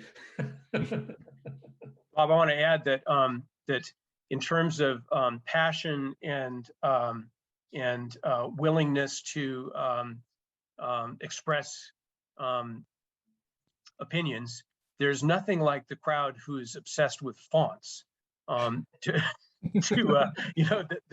There was practically, I mean, blood was almost shed over this, the use of this font, with people getting really, really, really annoyed that we were not just using, insert your favorite font, here. And it was the VIE, I have to say, was a very, very tumultuous project. It wasn't smooth sailing, and the use of Amiante was one of the early battlefields. But I can only imagine what it would have been like if they had wanted to use Comic Sans. Now, that might have been an easier discussion, Bob. Oh wow, that's wow. That was heated then, wasn't it? Deadly. And how long of a project was that from start to print? When you mentioned started in like the very early discussions, I think Paul visited us in '99, and then we published the second wave in 2005. In 2005, yes, exactly. So it felt like 10 years. Yes, now more like 6-7 years old in all. For the size of the work, that's actually a really impressive turnaround. Considering, Mark, when did we start working on DCC Dying Earth again? It was late 2017, and then we finished the initial draft of all the project in 2019. So a little over a year and a half for the work that we were doing, including like play testing and doing that before sending it off to the Goodman Games folks for getting ready for the publication, and then getting interrupted by COVID and things like that, which delayed obviously the Kickstarter, which we're just now getting to. So just think, in 4 times that amount of time, we could have just we could have just what we're doing with all that time, now I feel like an underachiever. That Amiante font took the place of all of the text throughout the entire series. Yep. Great. Essentially, yes. Yeah, there were some variations. There were some special Amiante variations for printing text on the book spines, for example, or on the title pages. And there were some additional fonts that were used in special areas. Like Vance likes to likes to tell us what's posted on signs somewhere in his stories, and sometimes these signs or messages have a special font design for it. But I have to be frank to circle back to our signature series, the Spatterlight Press edition. We simplified these things a little bit, and we opted for a more standard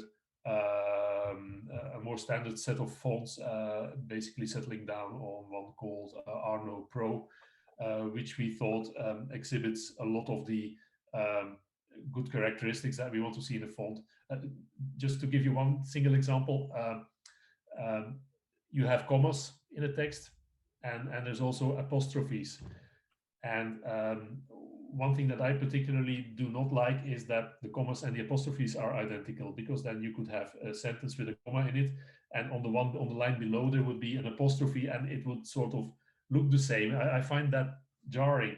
So we specifically looked at 5 or 6 different font options, and we picked one that has all these features that were distinct, so you can actually read it smoothly and not be distracted from the story, from the language. I cannot think of another author that has their own font. I can't. I challenge anyone to find one. Actually, I think that really speaks to the passion that your father's work evokes in its readership. Jen sort of compared the Vancians with an E to the Sherlockians, who are rabid to the point of dangerous, about all things Holmes, and the kind of passion that it surrounds the dying earth. And my personal favorite actually is The Last Castle. That is by far and away my favorite Vance story. I imagine. Yes, and I will die on that hill. I will. And I think that the more people that can get exposed to it today, the more that will spread. I think that we live in an age where, since pop culture never goes away anymore, right? It stays on the internet, and people start picking up pieces. I think we live in an age where Jack Vance can finally get his due as an author, because now he will never go out of print. Now it is easier for people to talk back and forth about the stories they love, or the use of the language, and so hopefully this is going to be really the beginning of a golden age, because as prolific as an author as he was, it is kind of astonishing sometimes that more people don't know his work. Well, we hope you're right there, Bob. And it's I think one of the big motivations for Koen and myself and our our wonderful friends who've pitched in to make these modern developments possible is simply the desire to make sure that Dad's work doesn't just fade away. And I thought that I would share a little bit with you about why, another part of the reason that we started, or why why mechanically it is that particular authors tend to fade away. And I'll try to make this really quick, but the idea is that authors typically don't represent themselves. They will have agents, and an agent is often a very splendid individual. There's nothing wrong with agents as a species, but they exist and they have a job, and their job is to make money, put food on the table, so they can put their kids into private schools, or just go see a movie. But when an author is either not very popular or stops producing work, then the agent doesn't have they work with the publishers, and publishers are interested in also making money. And if the author is either not popular or isn't producing new work, then gradually it gets harder and harder for the agent to sell the work to a publisher. And with Dad's work, what was happening was, Dad wrote 60 some odd titles or whatever it is, but there's a lot of books. But what was happening was that the only contracts that we were getting were for Dad's better known stories, for instance, The Dying Earth or The Demon Princess or whatever, but for longer and longer terms. And ultimately, the publishers would not give us a contract unless they had ebook rights as well. And you know, the truth of it is that with some effort, I mean, a person can make an ebook of themselves. They don't need to have, you know, to enlist you know, a gigantic mechanism to make an ebook. So in other words, it became unfavorable, and most Dad's stories were just not big enough and important enough to be printed any longer. So that was, but it's a lesson for any of these older, you know, the estates of any of these older authors, that they simply can't. And I mean, with absolutely no ill will, I mean, I think you have to acknowledge the fact that you cannot rely on your agents to keep your estate, your parents' work alive, because there's nothing in it for them. At the end of the day, like Kugel, they're looking out for themselves first. They have to, yeah. Now, it's interesting though that a lot of, like, my introduction to Vance was via this, you know, the role-playing sort of community and genre, because that was obviously like an inspiration or sort of an integral point that I think a lot of, it's interesting that that's an experience or an avenue for, I think that going forward is always going to be associated with dance in particular, you know, as part of this sort of genesis of, you know, the early days of role playing. And that seems to be a community that continually sort of has, you know, reinvention, sort of like, you know, the new interests, new generations. Like it seems like that's for my own personal experience, and that's another way that dance can be sort of appreciated and continued. And then once you start with that, you know, that vector, then obviously sort of spreading out from there into the other works and the other sort of creations. So I hope that, you know, that continues, and certainly something that I hope that I can instill in my own kids, you know, my sort of appreciation, and that becomes the, you know, their avenue to these kind of authors that otherwise, if they're not current, you know, they're sort of seen as older authors that don't necessarily have a lot of, like, you know, relevance to that, to, you know, to new people, new readers, but they'll always have this sort of like tie into something that, you know, the community continues to propagate. So yeah, well, I think it's you know, naturally I'm extremely biased here, but I think that Dad's work, a lot of it remains surprisingly relevant, and he you know, it's just, anyway, there's a lot of reasons for it, but you know, the one thing that would, you know, we need a spark. We need something, so that all the work that Koen and our friends and I have done to keep Dad's work available, it's like making sure that the fuel is there, so that when the spark comes, it actually, you know, can go somewhere. But to bring Dad's work to that critical level, that threshold where enough people talk about it that it really grows, I think is going to take something on the screen. Not to diminish the importance of the role-playing community, which, you know, is wonderful and lovely, and you know, thank goodness for it. But we're just one facet of the fandom, right? Yeah. We have a question about is it Lioness? There's no wrong pronunciation. I'll go. Leoness around the house. Leoness. Yeah. Someone is a huge Leoness fan and wants to know if there were any other stories beyond just the trilogy. No. So reread them is the answer there. Yeah, wait a year and start over. Now, in the collected works from Spatterlight, how many volumes are there? There's 62. We published the integral edition in 62 volumes. Mm-hmm. So 2 bookshelves. And the 62nd is the autobiography, right? Yeah, I think so. Yes, it is. Yeah. There's a 2 volumes dangling at the end, which is the autobiography, and there's also the a volume of unpublished and drafts and synopsis of stories. okay. So there is okay. Wild Time and Violets and other Exactly. unpublished works. Yeah. I'm on it. Yeah. Okay. Why don't we already have that book on our? See, this is the 62. We've got that one.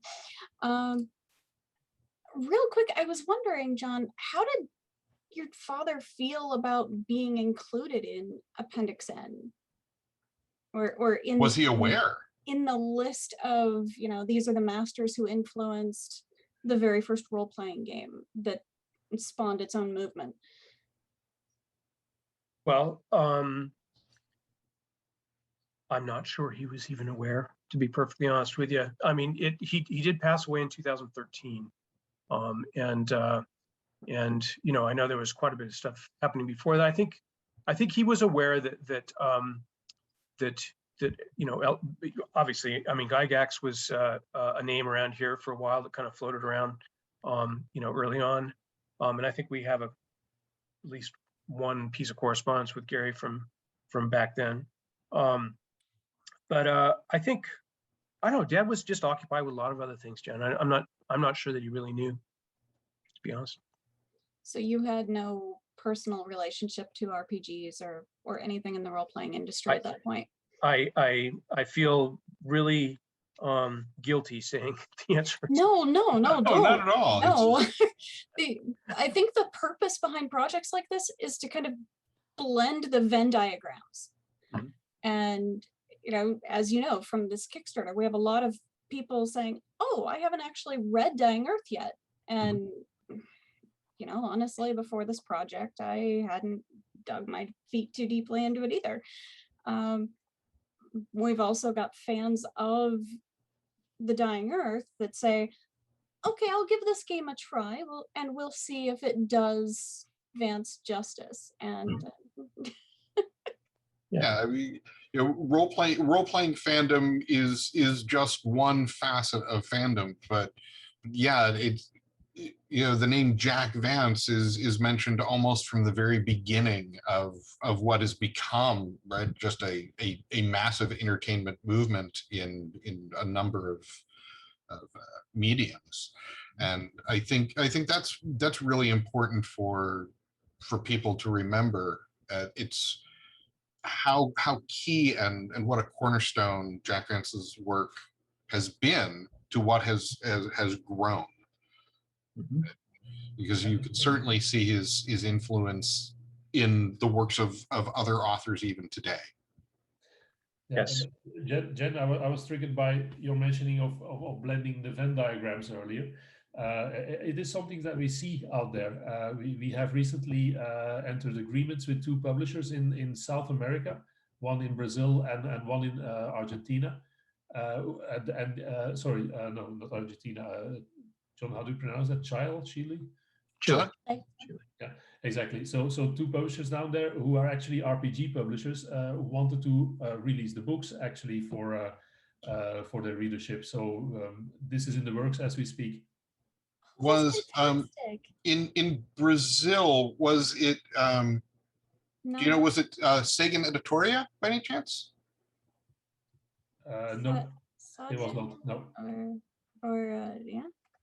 Because I know there's a game publisher, I think that's who it is. There's a game publisher in Brazil that actually has a DCC license, and so I'm curious if they're looking at then doing a future translation of this to complement those. But it's wonderful either way. There's, Well, that's going to complicate things.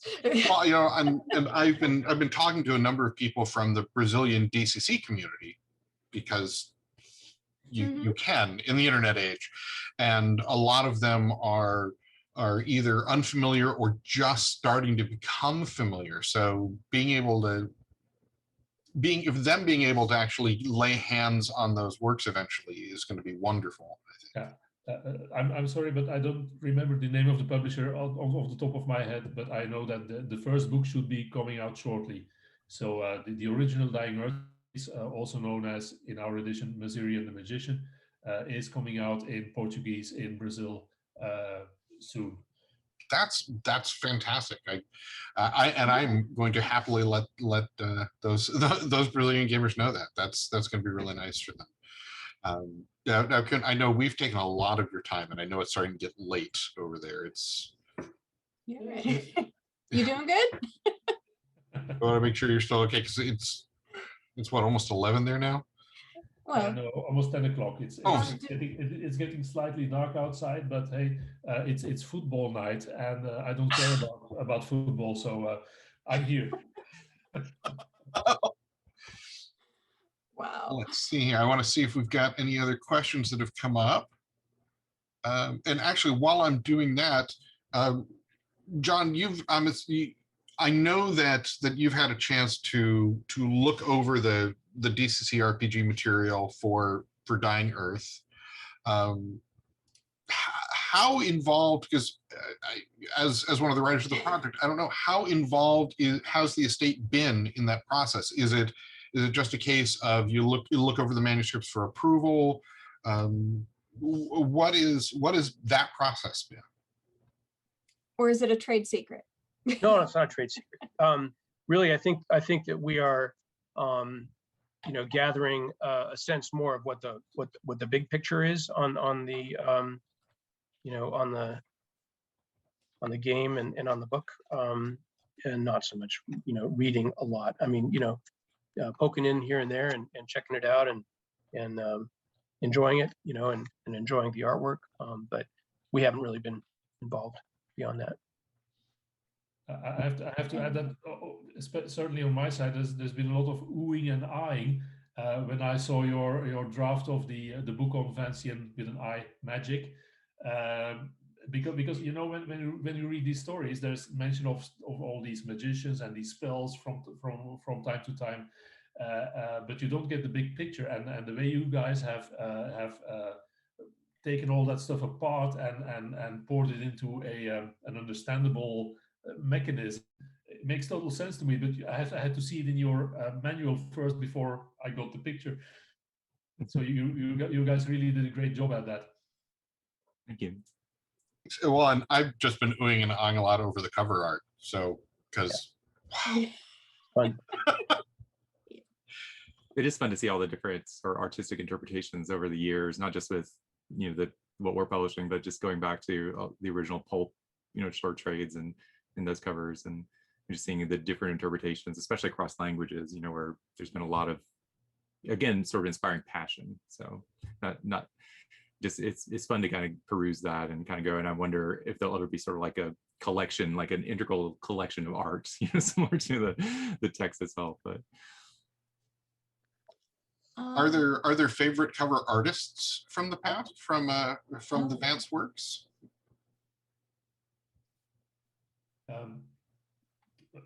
John, I don't know about you, but not specifically cover art, but when we were preparing our Spatterlight press editions, we talked about the idea of including some of the original artwork for interior illustrations that Stephen Fabian produced back in the day, and I had the idea of looking him up, and hey, Stephen Fabian was still pretty much alive, so we made an arrangement with him that we could reprint his illustrations, and the two Kugel books and the Rialto the Marvelous books in our Spatterlight press series contain all the available Stephen Fabian interior illustrations, and I think they are just marvelous. For me, they epitomize the atmosphere of these stories. As to cover art, I've always been very partial to, actually that was also Stephen Fabian's cover for the Eyes of the Overworld, the Underwood Miller edition. Other than those, John, do you have any favorites? Well, I think I have a lot of favorites, and I couldn't put a finger on any of them. But I mean, there's also been some rather, less than wonderful. There've been some lackluster covers. That's putting it nicely. There's one that's like just a photograph of a satellite in space that seems to have no connection to anything. No, I understand. I was thinking Dying of, Earth. Yeah. of a Spanish edition of The Palace of Love, which one of the Demon Prince stories, which I won't go into, but it's just so laughable, Yeah, there's a lot of funny things as well. That I think the satellite was not one of the worst. Wow, that's terrifying. I just want to say, as a person that buys books, I'm sorry. That's just no. That's just not right. I'm not sure that the artists always read, the stories. No, or probably not. or what's potentially even worse is when they only read part of the story and then they interpret, a lot from that small part that they read and kind of get some of it right and a lot of it wrong. We have a question here, because you mentioned that that your father didn't really see himself as a fantasy author or a science fiction author. He was the Jack Vance. He was just Jack Vance, the author. Mm-hmm. But was there a particular work of which that he was really proud of? Is there one? Did he have a favorite story of his? That's a fun question, and he didn't analyze too much. In fact, he was really reluctant to talk about his work, and in the family, it was a little different. I mean, he was obviously didn't had quite so much reserve, but even so, I don't think he would have had a favorite. I know that he was proud, however, of his of Leoness, and he really enjoyed Kugel a lot. And so I know he's proud of his of his Dying Earth work. I think he was less proud, honestly, of his early Dying Earth work, the original Dying Earth book. And I was always puzzled by that, and I never really got a super great answer out of him. I think he felt like it was it was a little bit immature somehow in a particular way that he was sensitive to, but obviously he's wrong. And in fact, Paul Rhodes read some of that early work back to my dad when my dad was quite old, and Dad sat there listening. He's like, oh, "That's pretty good." I think by the time he reached his 90s, he essentially kind of, because he never reread his work. So he produced his stuff, sent it out, it was published, but that was he never went back and reread his work. So he could be forgiven for not remembering what he wrote when he was 40 something at the age of 90, 95. Made it to 96. Yeah, no. Now, as a follow-up question from another viewer, what works would you recommend people focus on as sort of their gateway to Dying Earth or their gateway to Jack Vance? Where should they what is the easiest entry point? That's a really good question. And they really are two different questions. Entry to Dying Earth and entry to Vance overall. Koen, you might want to help me with the entry to Dying Earth. In fact, with both of these things, how about if I give it a go and then you give it a go? Go ahead. You first. So I think, well, I don't know, Jen, you kind of hinted at this yesterday, that sometimes it's a little hard to break into Vance. Your first approach, you kind of, you run into a wall and you don't, it's so a lot's going to depend on the reader, Bob. I mean, not every reader is gonna find that they are entranced and addicted now, to Dying Earth stuff, or Vance in general. But I would say Rialto is pretty accessible. The Rialto the Marvelous, and the second Kugel book, Kugel Saga, or the Spatterlight, the Skybreak Spatterlight. Those are probably. But anyway, that's what with the rest of Vance. There's so much to choose from. But in terms of like a really fun thing that's not too long is a short story called Dodkin's Job, which is just one of my favorites. It's a man against bureaucracy, and there's more to it than that. That's a really good one. Shay, the Planet of Adventure series is just more. I don't know. There's no single place there. I would say Shay, Jourdain, Demon Princes are all very accessible. Leoness is very accessible for for people who are more interested in the the fantasy side of stuff. but along the way, the murder mysteries are all very readable. Pleasant Grove Murders and Fox Valley Murders are just lovely reads, very, very atmospheric. But you go now, Koen. Those are my 2 cents worth there. Well, you said it all already, so I'll give you my personal condensed version. For the 4 Dying Earth books, I would recommend actually starting with the first Google book, and that's strictly personal because it's the one that I started with, and it's continued to be my my favorite after all. For an introduction to your dad's entire works, what I tend to do is try to convince people that they should read a short story, a really good short story, because he wrote a lot of good short stories also. All in all, I think we're talking about 140 titles, of which 70, 75 may be considered novel length, and the rest would be short stories. Or is it the other way around? I can't remember. We actually have a volume in our Spatterlight Press edition, which is called The Moon Moth and Other Stories. There's 9 shorter works in there, 5 of which feature on people's best fan stories ever list. So that would be an ideal place to get started, because out of these 9 stories, you get 5 of everyone's favorites, including The Moon Moth to start with, which is which is a murder mystery, but not like you've ever seen any. And that's volume forget 31. the Dragon Masters. Dragon Masters Yeah, is an insanely good story, and it's not real long. Really good. Yeah. Wonderful. Well, hopefully that will help some more folks introduce themselves to the works of Jack Vance and discover what everyone here already knows, that they're just absolutely wonderful. Like I said, and again, I'm getting ready to sit down and read The Great Prince. That's going to be my afternoon. Is this lovely old yellow spine daw? Sounds good. Well, look, folks, Okay. we're probably taking a lot of your time as well. You got some other things you got to attend Yeah, to? I was thinking it's well, you've been very generous with your time as Yes. well, and we would like to thank you for Thank you. that. And Thank you pleasure. both.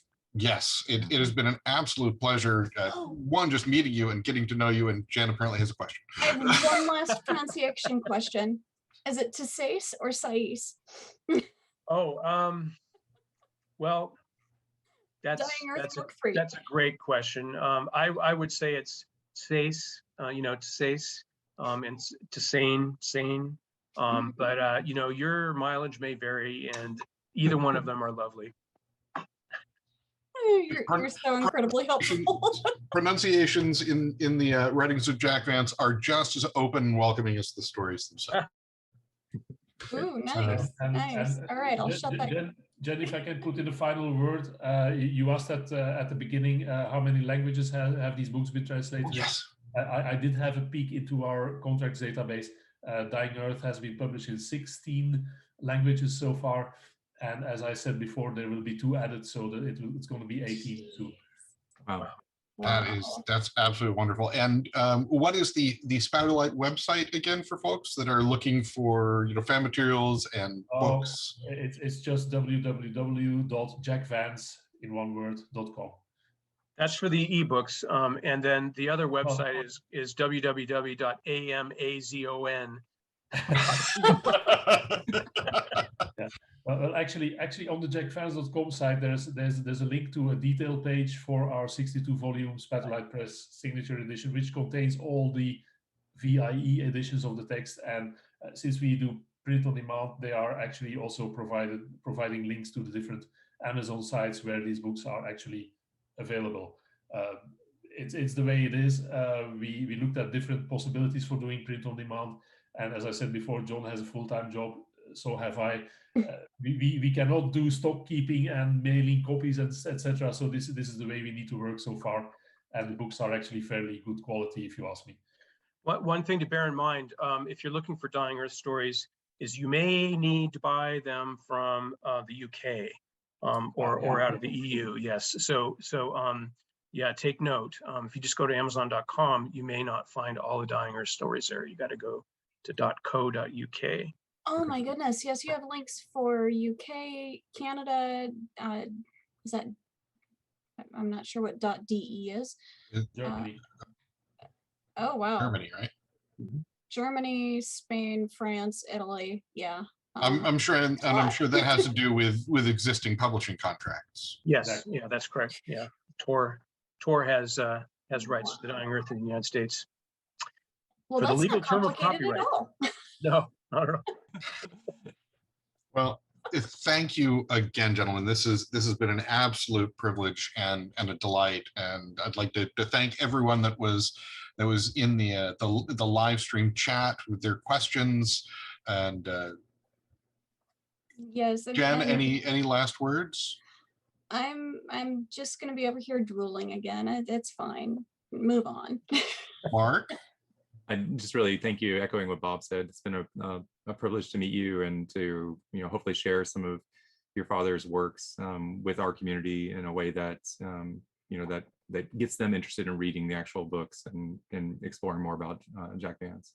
Well, thank you so much. And really the, you know, the thanks really flow from this direction towards you folks, you know, because, you know, my dad's fans have always been kind of like family to us, and it's no exaggeration to say that, you know, I mean, you know, they kept the lights on here, you know, over the years. So, but no, thank you very much. And you know, maybe we can do this again sometime, you know, That would be that would be wonderful. That'd be Okay. You just let us know when you're available, and we'll come up with more fanish questions to bombard you with for Wonderful. as much time as you want to give us. Well, it's been fun.